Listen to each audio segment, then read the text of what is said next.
Here's how to assemble this visor onto this helmet right here. So on the helmet, you'll find that there's 2 screws on each side.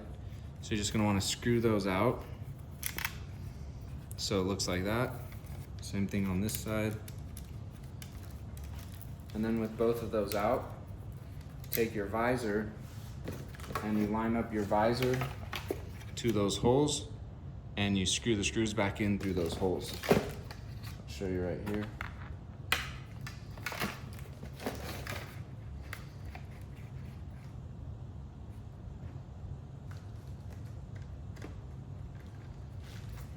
Really easy to twist into place.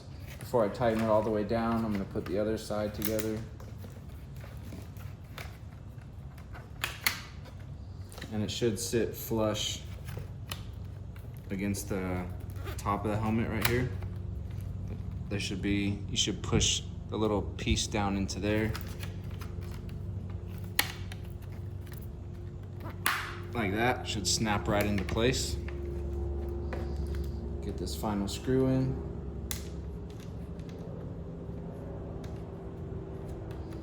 It's nice, you don't need any additional screwdriver or anything like that. It's got enough of a raised grip on it right there that you can just do it with your fingers. Let's spin this one all the way, the rest of the way in. Make sure those are on there tight. Boom, now you got the helmet.